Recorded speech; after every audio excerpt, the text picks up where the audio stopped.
All right, we use social media in all parts of our lives. We use it to get updated with friends, I guess follow people on Twitter, or watch funny YouTube videos. Have become part of our culture, and it has grown really popular. Take a look at this Pew Research.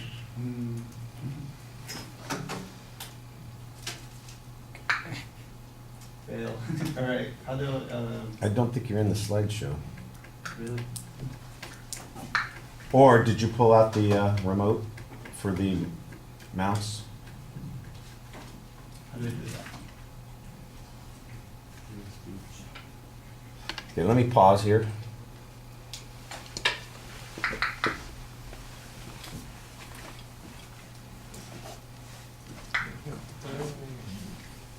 Let's see if this is working.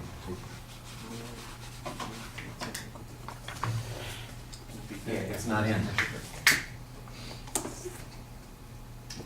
If you unplug the mouse connection, it's not going to work. How are you already writing these like It's okay, I don't, did you do that or just? I did that, yeah. Good analyst? I'm a good analyst. Didn't we have this afternoon? Same My other effing class. thing. Giving me a little attitude. Always. No, officer. This never stops. This never stops. Okay, now let's try again.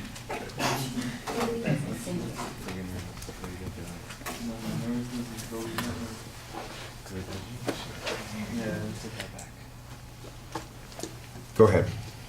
All right, social media has been used in all parts of our lives. We used to get updated with friends, follow people on Twitter, or watch funny YouTube videos, or get connected, get up to date with current news. For example, look at this Pew Research Center chart where it shows how popular social media has become, from being to 8% in 2005 to, in a matter of 7 years, reaching 67% in America alone. It has been integrated into every part of our society, or websites, such as blogs, news, and online stores, you name it, etc. So I'm going to be talking about, my claim today is how social media has affected how we communicate with others. I'm going to be talking about 2 points. First, how it has improved how we receive and share information with one another. And secondly, how it has instructed how you communicate with each other. So why has social media become so popular? This leads to my first point, where according to Eric Qualman, author of The Socialnomics, it has become relevant fast and allows us to get up to date with information we want to share and experience with others.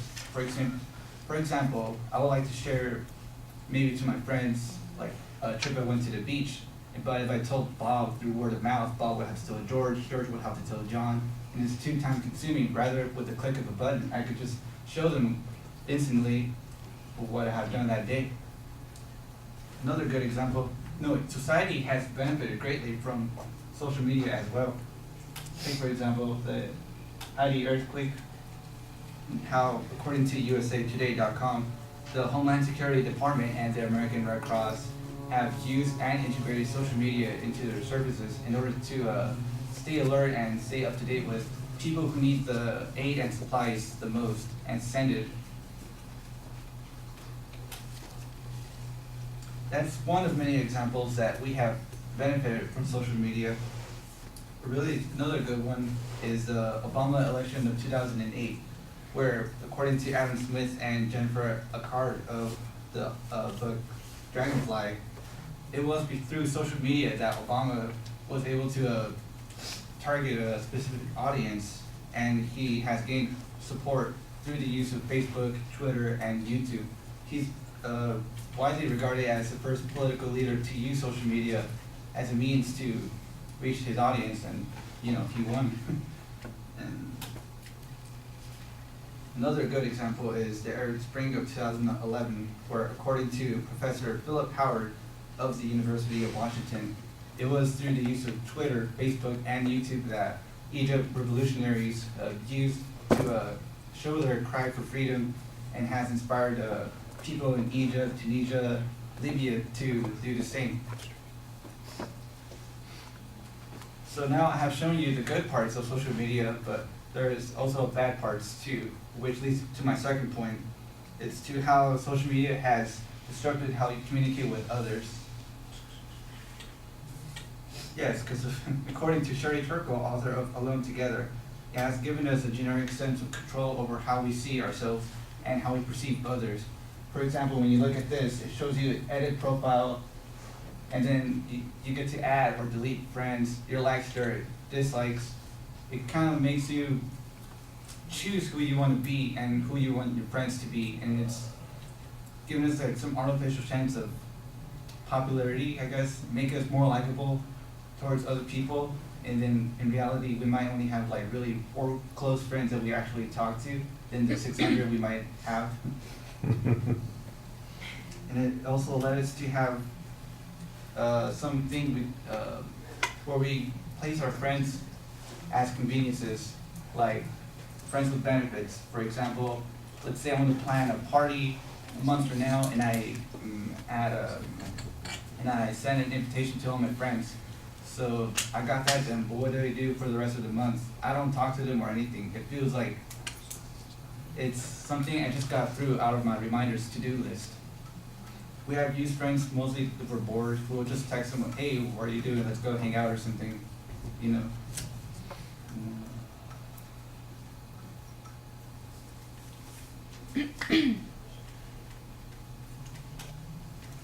And I'm pretty sure this is really familiar to most of us, where, you know, we'll be in our living room with our family or friends. We're all physically there, but emotionally we're not there.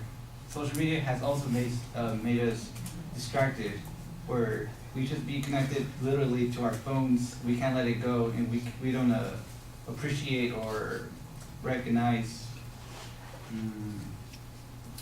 or just pay attention to our families in general, which is, you know, something we could all fix. It's just a balance of too little or too much. So in conclusion, I have shown you the ways social media has benefited how we receive and share information, and also how it has disrupted how we communicate with others. So social media may be a passing fad, who knows, who's to say, but I believe it has changed how we communicate in society. Thank you.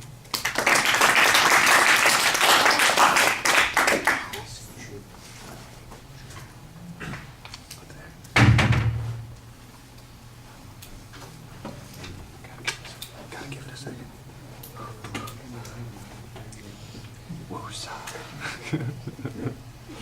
Gotta find Are those. you doing some of your Buddha stuff over there? Yeah, well, you have to sit over there because you'll make me laugh. That's why. Oh, okay, that's fine. Yeah. So Sheila, what did you think? I like the topic. I think it's something that we can all relate to.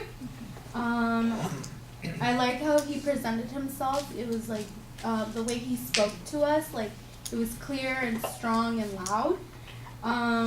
The only thing I would say is I didn't really catch his attention grabber. I also thought he had like awkward pauses. I guess he was like nervous, so he'd like chuckle or something, and like, you know, I mean, that's all something that we do. His visual aids, I think, were really good. Maybe one too many, but overall I thought it was a really good speech. Okay.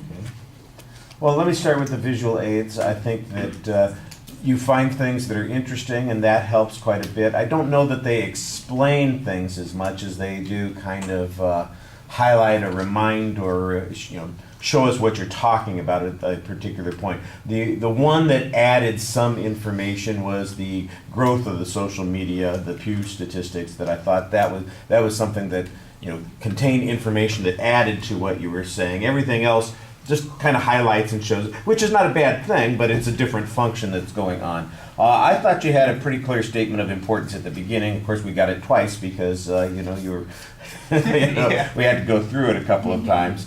And that's a little bit of awkwardness. That happens occasionally. But I thought the topic was very clearly identified. You had an excellent statement of what your thesis was and a very clear preview. There are only a couple of points that you're going to be talking about, and you've got it divided easily. I did think that there was a little bit more content, information, examples, and research on the first point than there was on the second point.